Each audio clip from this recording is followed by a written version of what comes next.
Después de la Junta de Portavoces, pues quiero comunicarles cuáles son las iniciativas que hemos introducido para el pleno de la semana que viene, el pleno del 16. Va a ser un pleno plenamente cultural porque hemos solicitado que se tramiten ya definitivamente la aprobación de 3 dictámenes. La ley de archivos, la ley del libro y la ley de patrimonio histórico. Y para nosotros es una enorme satisfacción que podamos tener un pleno de esas características y que esas 3 iniciativas estén en disposición de ser aprobadas, porque creemos que sin duda supone mejorar muchísimo la regulación que existía hasta estos momentos en ese ámbito. Yo creo que se da un paso adelante en esas 3 materias y eso yo creo que se va a notar ya en una región que por sí misma es suficientemente dinámica y referente desde el punto de vista cultural en todos los ámbitos. En segundo lugar, quería comentarles alguna reflexión respecto a la propuesta, al anuncio que hizo la presidenta en relación a la apertura de los colegios. Y la verdad es que me sorprende la reacción de los grupos parlamentarios, me sorprende que digan que esto es una ocurrencia de última hora o que se diga por parte del señor Lobato que esto no es nada más que una copia mala y tarde de las cosas que él propuso hace 6 meses, ¿no? Claro, con ese tipo de reacciones no nos extraña que la oposición esté muy perdida respecto a cuál es la realidad de la Comunidad de Madrid, porque ni siquiera son capaces de leer y de estudiar los documentos que aprueba el Consejo de Gobierno. Miren, yo tengo este documento que se aprobó, se hizo público el 24 de enero del 2022. 24 de enero del 2022. Y una de sus propuestas, que este documento es la Estrategia de Protección a la Maternidad y Paternidad y de Fomento de la Natalidad y la Conciliación 2022-2023, un plan que tenía muchas medidas, 80 medidas a poner en marcha de manera paulatina, de manera progresiva. Una de sus medidas, la medida 54, dice expresamente: ampliación de horarios no lectivo en colegios e institutos para facilitar la conciliación y reducir el fracaso escolar. Y ese documento tiene incluso un anexo en el que se establece una valoración de cuánto supondría el coste económico, que durante 5 años serían algo más de 17 millones de euros. Por lo tanto, la verdad es que están un poco despistados los grupos parlamentarios de la oposición respecto a qué es lo que hace el Gobierno y cuál es la realidad de la Comunidad de Madrid. Pero bueno, allá cada uno. Y por último, sí quería hacer alguna reflexión también respecto a algunas valoraciones y algunas afirmaciones que ha hecho la portavoz del grupo parlamentario Vox en relación a la ley trans. Yo entiendo que después del debate de la semana pasada, en la que la diputada del Grupo Parlamentario Popular, Elisa Vigil, la diputada más joven de esta Cámara, pues diese una auténtica lección desde el punto de vista retórico y dialéctico, pues quiera pedir una segunda parte para ver si así se resarce de lo que desde nuestro punto de vista fue un fracaso en el debate de la semana pasada. Pero claro, eso no significa que tenga que demostrar una y otra vez la portavoz de Vox o que ha incurrido en una especie de carrera por decir siempre cosas que son falsas o demostrar un profundo desconocimiento de cómo funciona esta Cámara y cómo funciona la mesa. Porque ha dicho varias cosas. Primero, ha dicho que es la ley Ayuso, cuando todo el mundo sabe que es una ley que no aprobó el Partido Popular. Por lo tanto, primera falsedad de la portavoz del Grupo Parlamentario Vox. En segundo lugar, dice y ha dicho que la mesa ha tumbado hoy su propuesta de reducir los plazos a la mitad. Vuelve a faltar a la verdad o no se entera de lo que hace la mesa. Vox pidió la tramitación por el trámite de urgencia, como ustedes saben, no por lectura única, que es como lo tenía que haber hecho. Solicitar y conceder, porque así se hizo, el trámite por urgencia significa reducir los plazos a la mitad. Y eso es lo que ha hecho la mesa, precisamente. Calcular los plazos para las enmiendas a la totalidad o las enmiendas parciales en función de esa reducción de plazos a la mitad. Por eso, el 16 de marzo acaba el plazo para las enmiendas a la totalidad y el 24 para las enmiendas parciales. Si no hubiese sido así, las enmiendas a la totalidad hubiesen acabado el 24 de marzo y las enmiendas a la totalidad, las parciales, nos hubiésemos ido al mes de abril. Lo que ocurre es que lo que ha hecho Vox ha sido registrar ayer a mediodía 2 escritos en los que pide que, además de esa reducción a la mitad, se reduzca en un día la tramitación de estas iniciativas, pidiendo que exista un pleno extraordinario a finales de un pleno ordinario para tramitar esta iniciativa en el mes de marzo. Y claro, tenemos que decir que una vez más, como ya les pasó con las enmiendas a los presupuestos, Vox vuelve a llegar tarde. No se enteran de cómo funciona el reglamento, no se enteran de lo que es el calendario, ni tampoco lo que es mirar un reloj. Es decir, la verdad es que Vox en este caso es una fuente inagotable de chapuzas encadenadas. Y la pregunta que tenemos que hacernos es quién está al frente de Vox y quién es el responsable de la gestión parlamentaria en el grupo parlamentario. Porque claro, ahora piden una sesión extraordinaria para aprobar más iniciativas. ¿Qué es lo que pretenden? ¿Darle la oportunidad a la izquierda que tramiten más iniciativas? No lo entendemos. Y no lo entendemos cuando todo el mundo sabe que la legislatura está agotada. El 23 de marzo es el último pleno. Se sabe desde el mes de enero que es cuando se aprobó por unanimidad el calendario de sesiones. Y por lo tanto, hay una cosa que es evidente, que cuando uno sabe cuál es el calendario, lo que tiene que hacer es ajustar, como hemos hecho todos los grupos parlamentarios, sus iniciativas, sus tácticas y sus estrategias a dicho calendario. En este caso, la ley trans, como todos saben, Vox la presentó en el mes de noviembre. ¿Por qué no la activó antes? ¿Por qué no la activó en diciembre? ¿Por qué no la activó en febrero? Simplemente porque no se enteran. Y ahora lo que quieren es pedir árnica para que los demás arreglemos lo que son sus errores. Como ya ha ocurrido, insisto, con los presupuestos, como ha ocurrido con esta ley, como ha ocurrido, por ejemplo, con las iniciativas que han presentado con nuevas deducciones fiscales que han vuelto a presentar tarde y que no se van a poder tramitar en esta legislatura. Por lo tanto, cuando piden esta reducción nueva de plazos, vuelven a incurrir en esa carrera en la que han entrado últimamente de chapuza tras chapuza. Pero es que aunque la mesa concediese esa nueva reducción de plazos que dice Vox, que ojo, para que se entere la portavoz del grupo parlamentario Vox, lo verá la mesa la semana que viene, que es cuando le toca porque se registró ayer, tampoco llegaríamos a poder aprobar la iniciativa de Vox en el mes de marzo. Nos iríamos, con suerte, al 13 o al 20 de abril. Por lo tanto, vuelven otra vez a cometer un gran error. Claro, y en este escenario es muy simpático que la señora Monasterio hable de chascarrillos. Hombre, chascarrillo es presentar una moción de censura en el Congreso de los Diputados en las que, como hemos podido leer hoy, el candidato elegido por Vox se va a dedicar a decirle a los dirigentes de Vox que tienen que luchar por el cambio climático. Eso es lo que hemos leído hoy en una entrevista que se ha publicado al señor Tamames. Bueno, eso sí que es un chascarrillo y, por lo tanto, creo que es muy interesante que desde Vox empiecen a replantearse cuáles son las cosas que hacen y las que dejan de hacer. Y miren, para que vea que la señora Monasterio, de verdad, sinceramente, y su grupo parlamentario no dicen la verdad muchas veces ni queriendo.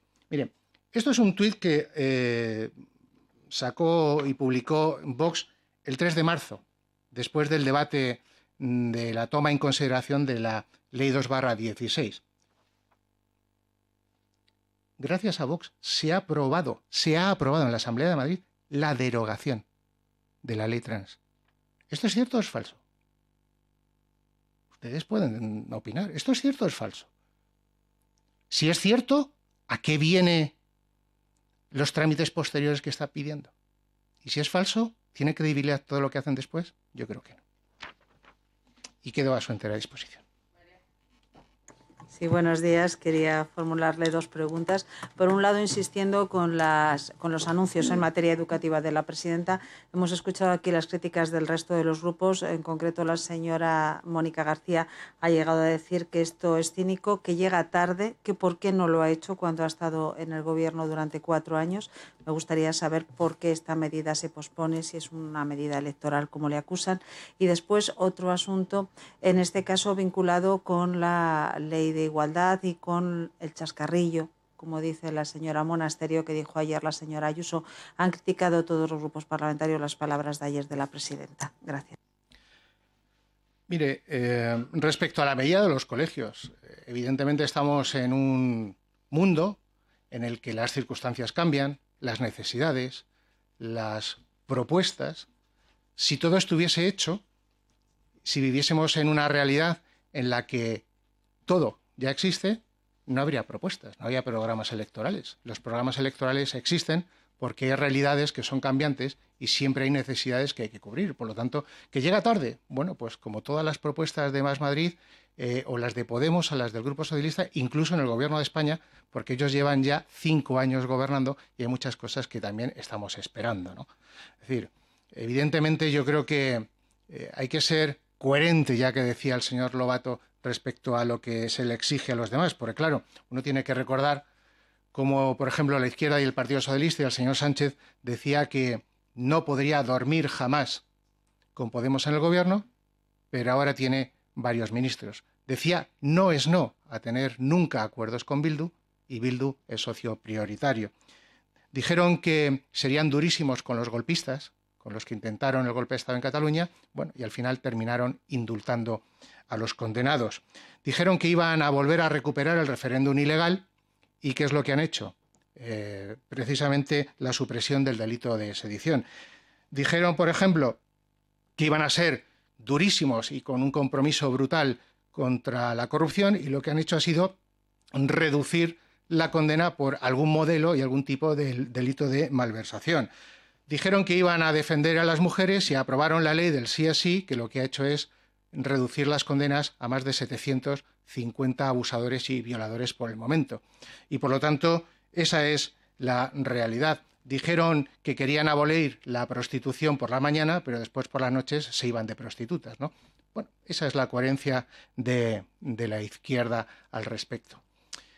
Y en relación a los supuestos chascarrillos, mire, el gran problema de la izquierda, incluso en este caso, incluyo también en el paquete a la señora Monasterio, que cada vez parece que se está ajustando más a los mismos esquemas mentales de la izquierda de esta Cámara, es que identifica la parte con el todo, o identifica de manera absolutamente torticera un comentario tergiversándolo para manipular lo que se quiere decir. Cuando la presidenta o cualquier persona hizo el comentario respecto a que lógicamente a cualquiera de los consejeros a partir de ahora le podría cambiar el nombre, no era ni mucho menos un ataque ni una burla absolutamente a nadie.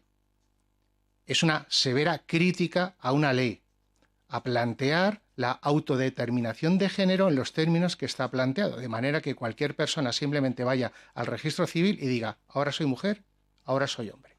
Eso es lo que se está criticando.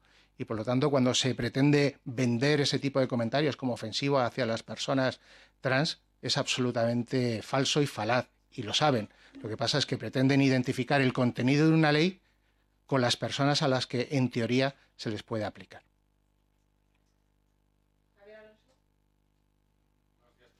Ahora sí, buenos días, portavoz. En primer lugar, me gustaría conocer con su opinión sobre la ley de paridad que analiza hoy el Consejo de Ministros.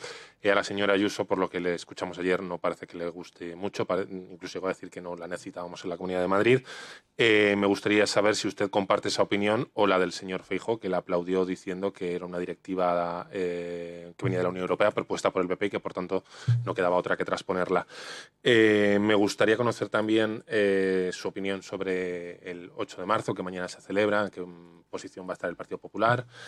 Y sobre las palabras de Ayuso y lo que acaba de decir usted, de la interpretación que se ha dado a esas palabras, me gustaría saber si el PP piensa que, o le extraña que las personas trans de la Comunidad de Madrid no se sientan ofendidos o se sientan ofendidas cuando llena su presidenta con 4 días de diferencia decir que la transexualidad es una moda, como dijo en el pleno del pasado jueves, y luego ironizar o frivolizar con la transición de género cambiando el nombre de sus consejeros. Gracias. Vuelvo a insistir en que se está manipulando y sacando de contexto intencionadamente las palabras de la presidenta. Porque la presidenta jamás ha frivolizado con las personas trans, jamás ha frivolizado con lo que es la disforia de género, jamás. Otra cosa es que uno evidentemente ponga en cuestión y discuta lo que es la mera autodeterminación de género, que alguien pueda cambiar en su carné de sexo simplemente porque va al registro civil y dice ahora soy hombre, ahora soy mujer, sin ni siquiera hacer transición. Nada, absolutamente nada. Y después volver a revertirlo. Ahora soy mujer, ahora soy hombre. Ahora soy mujer, ahora soy hombre. Ese escenario es el que además supone, desde nuestro punto de vista, una frivolización de lo que es la realidad trans. Porque la realidad trans lleva algo detrás, evidentemente. Y cuando alguien tiene esa situación, lógicamente lo que necesita y lo que quiere es transformarse. Es proceder a ese proceso de cambio. Eso no es simplemente voy al registro civil y cambio el género o el sexo que aparece en mi DNI. Por lo tanto, creo que se están manipulando directamente las frases. Igual que cuando se habla de que si se convierte en una moda. Es decir, nadie podrá negar que desgraciadamente hay muchos casos en los que simplemente por la presión o por la existencia de determinados mensajes hay mucha gente, y se ha visto, que puede llevar inducida a un error respecto a cuál es la situación y el problema que tienen. Es decir, y cuál es la realidad y cuáles son los sentimientos reales que tiene una persona. Y creo que ese es el mensaje simplemente que trasladó la presidenta. Respecto a la paridad, a mí personalmente no me gustan las normas que establecen este tipo de reglas. Me parece que es forzar una realidad que inevitablemente se irá produciendo de manera natural y que además en muchos casos puede lanzar un mensaje equivocado. Pero bueno, es verdad que es una directiva europea que entrará en vigor dentro de 2 años y por lo tanto, mientras que sea una norma que haya que cumplir, pues evidentemente se tendrá que acatar. Pero sinceramente creo que no es el camino adecuado para conseguir de verdad la igualdad entre hombres y mujeres. Y respecto al 8 de marzo, pues vemos que lo que hace años era una muestra de celebración y de reivindicación, pues se ha convertido, por estas cuestiones de adoctrinamiento de la izquierda, en un día en el que se va a ver una profunda división en la sociedad y especialmente dentro de la izquierda, en la que veremos a quienes se consideraban parte del feminismo clásico, pues absolutamente separadas de quienes están defendiendo la autodeterminación de género. Y evidentemente, teniendo en cuenta la realidad de la aprobación de la ley del solo sí es sí, pues veremos a otra parte con la cual nosotros sí que nos sentimos profundamente identificados, protestando precisamente porque el gobierno de Pedro Sánchez, con sus socios de Podemos, con los votos a favor de Más Madrid o Más País, de Bildu, de Ciudadanos, etcétera, hubiesen aprobado una ley que supone desproteger precisamente a las mujeres. Y no es casualidad que indicadores como el de la Universidad de Georgetown o del Foro Económico Mundial pongan de manifiesto que España ha sufrido un grave retroceso en materia de igualdad y de protección de las mujeres, precisamente desde el año 2018 para acá. ¿Más preguntas? Sí, Elena. En relación con este 8M y lo que acaba de decir de en qué se ha convertido, el señor Lobato decía que no había recibido este año ninguna invitación para el acto institucional de la Comunidad de Madrid. Quería saber si usted sí o si significa que no hay ningún acto. Pues ahora que lo dicen, no recuerdo haber recibido ninguna invitación y tampoco soy consciente si va a haber o no va a haber ningún acto.